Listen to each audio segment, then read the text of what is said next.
Mk2 fragmentation grenade. During World War II, one of the most recognizable grenades used by the United States military was the Mk2 fragmentation grenade, commonly known as the pineapple grenade. It earned this nickname because of its distinctive segmented exterior that looked similar to the surface of a pineapple. This design was not only iconic, but also practical. The grooves on the body helped soldiers grip the grenade firmly, even in wet or muddy conditions on the battlefield. The Mk2 weighed around 600 grams and was filled with TNT explosive. Once the safety pin was pulled and the grenade was thrown, a fuse would burn for about 4 to 5 seconds before detonation. When the Mk2 exploded, its cast iron body shattered into many metal fragments that spread outward at high speed, making it extremely dangerous within a radius of about 10 to 15 meters. This fragmentation effect made the grenade particularly effective against groups of enemy soldiers hiding in trenches, bunkers, or defensive positions. American troops used the Mk2 extensively in both major theaters of World War II. In Europe, it was used during the Normandy landings and the push into Germany, while in the Pacific, it became an essential weapon for clearing Japanese bunkers and fortified positions on islands such as Guadalcanal and Okinawa. Stielhandgranate M24. Another iconic grenade of World War II was the Stielhandgranate M24, used by German forces. Unlike the round grenades used by many other armies, this grenade had a very distinctive design featuring a long wooden handle attached to a cylindrical explosive head. Because of this shape, Allied soldiers often nicknamed it the potato masher, since it resembled a kitchen tool used to mash potatoes. The handle design was actually very practical. It allowed German soldiers to throw the grenade much farther than most standard grenades, giving them an advantage in certain combat situations. The M24 weighed around 595 grams and used a pull cord ignition system hidden inside the handle. To activate the grenade, a soldier would unscrew the cap at the bottom of the handle and pull a cord which started the fuse. After about 4 to 5 seconds, the grenade would detonate. Unlike many fragmentation grenades that relied on metal fragments to cause damage, the M24 mainly produced a powerful blast wave, which made it extremely effective in trenches, bunkers, and enclosed spaces. In some cases, German soldiers even bundled several M24 grenades together to create a much more powerful explosive charge known as a bundle grenade, capable of destroying fortifications or damaging armored vehicles. Type 97 grenade. During World War II, the Type 97 grenade became one of the standard hand grenades used by the Imperial Japanese Army. Compared to some other grenades of the time, the Type 97 had a relatively simple design. It featured a cylindrical metal body with vertical grooves along the surface. These grooves helped soldiers maintain a firm grip, especially during combat situations where sweat, mud, or rain could make weapons slippery. The grenade weighed approximately 450 grams and contained a small but powerful charge of TNT explosive. One of the most unusual aspects of the Type 97 grenade was its activation method. Instead of simply pulling a pin and throwing it, Japanese soldiers had to strike the top of the grenade against a hard surface to ignite the internal fuse. This would start a short delay before the explosion. Because of this design, soldiers needed to act quickly and carefully when preparing to throw the grenade. Despite the extra step required to arm it, the Type 97 was widely used in many battles across China and the Pacific theater. In jungle warfare and close quarters combat, grenades like the Type 97 were extremely valuable. The Mills bomb No. 36 was one of the most famous and reliable grenades used by the British Army during World War II. Originally designed during World War I, the Mills bomb proved so effective that it continued to serve British and Commonwealth forces well into the next global conflict. The grenade had a distinctive oval shape with a segmented outer shell. This segmented design helped produce multiple metal fragments when the grenade exploded, increasing its lethality against enemy soldiers. Weighing around 765 grams, the No. 36 Mills bomb was slightly heavier than many other grenades used during the war. However, it was also extremely durable and dependable. Once the safety pin was removed and the lever released, the grenade's fuse would burn for about 4 seconds before detonation. When it exploded, the cast metal body shattered into numerous metal fragments that could seriously injure or kill enemy troops within several meters. Among the many grenades used during World War II, the F-1 grenade was one of the most powerful and widely used by the Soviet Red Army. This grenade had a distinctive oval shape with a heavily grooved cast iron body. The design allowed the grenade to break into numerous metal fragments when it exploded, making it extremely lethal against enemy infantry. The F1 grenade weighed around 600 grams and was filled with TNT explosive.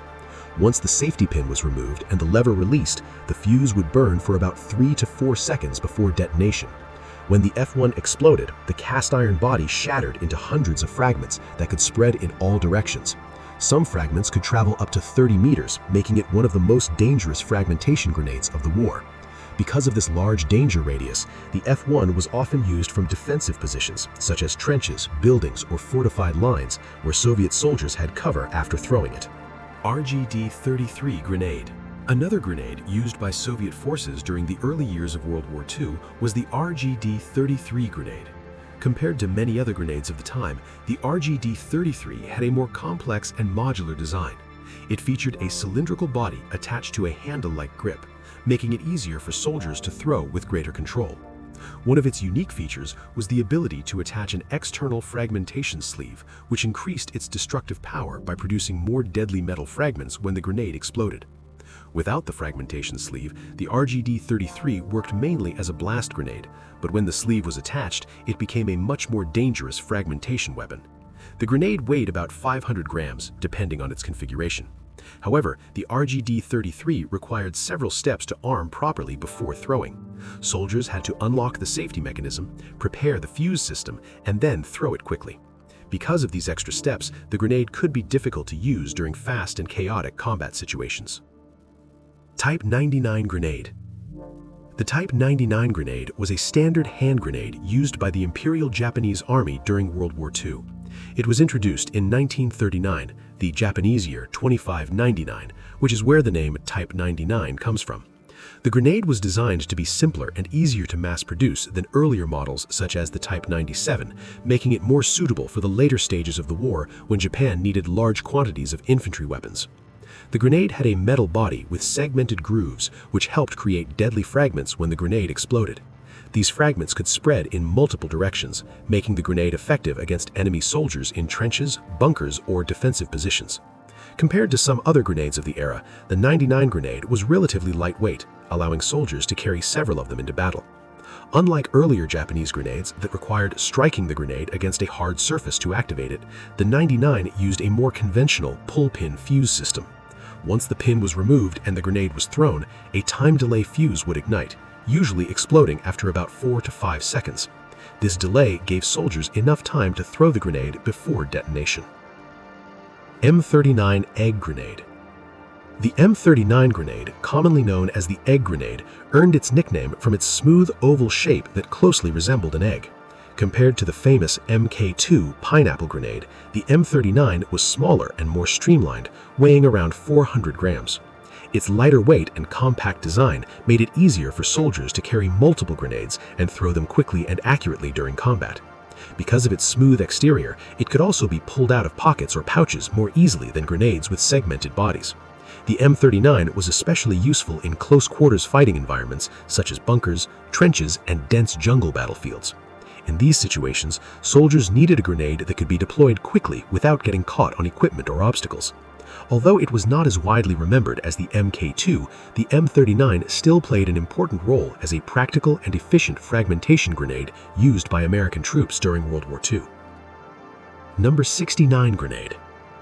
The number 69 grenade was a unique British hand grenade used during World War II, notable for its unusual construction. Unlike most other grenades of the time, which were made primarily from metal, the body of the number 69 grenade was manufactured using Bakelite plastic. This material choice was important because it helped conserve valuable metal resources that were needed for other wartime production, such as vehicles and weapons. Despite being made from plastic, the grenade still produced dangerous fragments when it detonated, making it effective against enemy soldiers. Another advantage of the number 69 grenade was its lightweight design, which allowed soldiers to carry several of them without adding too much weight to their equipment. The simpler construction also made it easier and faster to mass produce during the war. While it may not have been the most powerful grenade on the battlefield, the number 69 demonstrated how wartime innovation could lead to practical solutions for large-scale military needs. Bundle grenade. The German bundle grenade, known in German as the Geballte Ladung, was an improvised but extremely powerful explosive device used during World War II. Instead of being a single grenade, it was created by tying several M24 stick grenades together around one central grenade. By combining multiple explosives into a single bundle, soldiers could produce a much stronger blast capable of destroying bunkers, fortified positions, or even damaging lightly armored vehicles. This made the weapon particularly useful in anti-tank roles when German infantry had limited access to specialized anti-tank weapons. However, the bundle grenade had a significant drawback. Because of its large size and heavy weight, it was difficult to throw over long distances. Soldiers often had to get dangerously close to enemy positions or vehicles before using it, which made the weapon risky to deploy in combat. Despite these dangers, the bundle grenade remained a powerful example of battlefield improvisation by German troops during the war.